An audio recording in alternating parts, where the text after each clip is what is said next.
Jumpa lagi dengan saya Yeni Indra di Gospel Truth Cakes dengan renungan yang berjudul Bukan Sekedar Berdoa, Inilah Hidup di Level Tuhan. Kita sering mendengar bahwa manusia diciptakan menurut gambar dan rupa Allah. Sadarkah kita bahwa ini berarti kita diciptakan sejenis dengan Allah? Pernahkah kita duduk sejenak dan memikirkan, mengapa? Why? Jawabannya sederhana, tapi dalam, supaya kita bisa bersekutu dengan Dia di levelnya sendiri, roh dengan roh. Roh kita diciptakan sejenis dengan Tuhan. Ini bukan sekedar teori, ini realitas yang mengubah cara kita memandang hidup. Tuhan tidak mau ada jarak. Ia ingin kita bisa berbicara dengannya, mengenalnya, dan menikmati hadiratnya. Bukan sebagai makhluk rendah yang hanya mengemis dari jauh, tetapi sebagai anak-anak yang duduk di dekat hatinya. Bayangkan Taman Eden.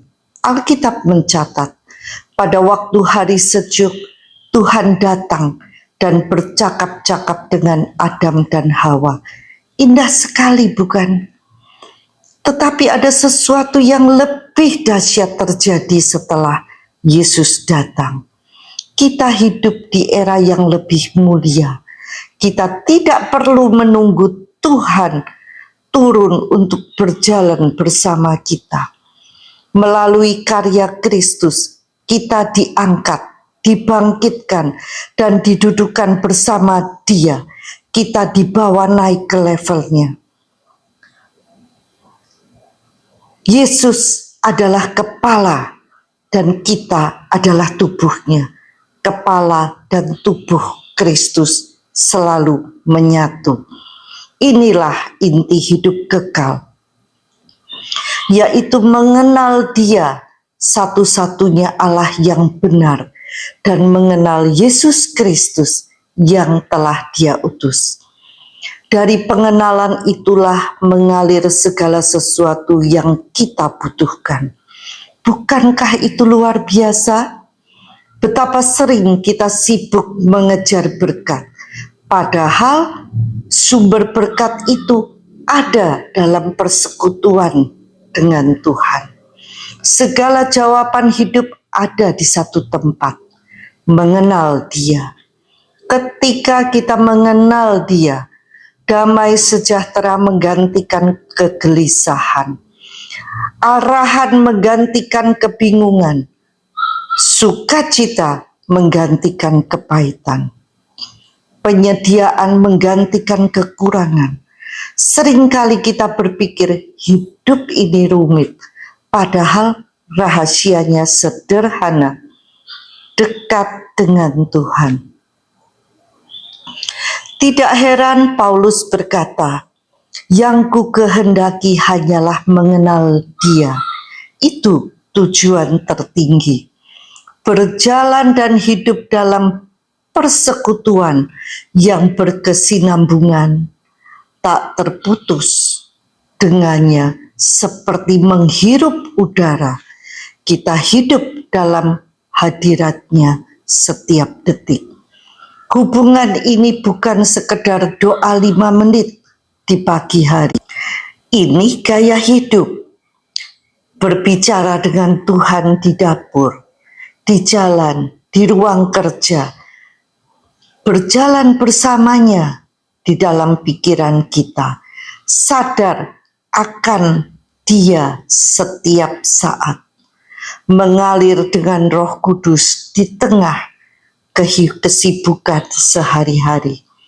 Kita diciptakan sejenis dengannya supaya persekutuan ini mungkin terjadi. Tidak ada hewan yang bisa bersekutu dengan Tuhan. Malaikat pun tidak mendapat hak istimewa seperti ini. Tetapi kita dibawa masuk ke dalam hidup Allah sendiri. Kita diundang masuk ke dalam hubungan yang penuh kasih, penuh keakraban. Apakah kita sadar betapa agungnya hak istimewa ini? Tidak ada yang lebih berharga di bumi ini selain mengenal Tuhan. Dari pengenalan itu semua kebutuhan hidup akan dicukupkan. Dari pengenalan itu mengalir hikmat, kesabaran, kekuatan, ide kreatif, bahkan mujizat. Jangan biarkan hidup kita sekedar berputar, mengejar dunia dan lupa inti hidup. Kita diciptakan bukan sekedar untuk bertahan hidup, bekerja lalu mati. Kita diciptakan untuk mengenal Tuhan, untuk menikmati Dia, dan melalui itu memancarkan hidupnya ke segala area kehidupan kita, menjadi terang dunia dan Alkitab yang terbuka.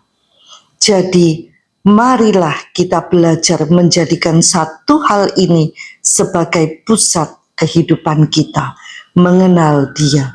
Setiap pagi katakan, Tuhan, aku mau berjalan denganmu hari ini. Aku ingin berbicara denganmu sepanjang hari.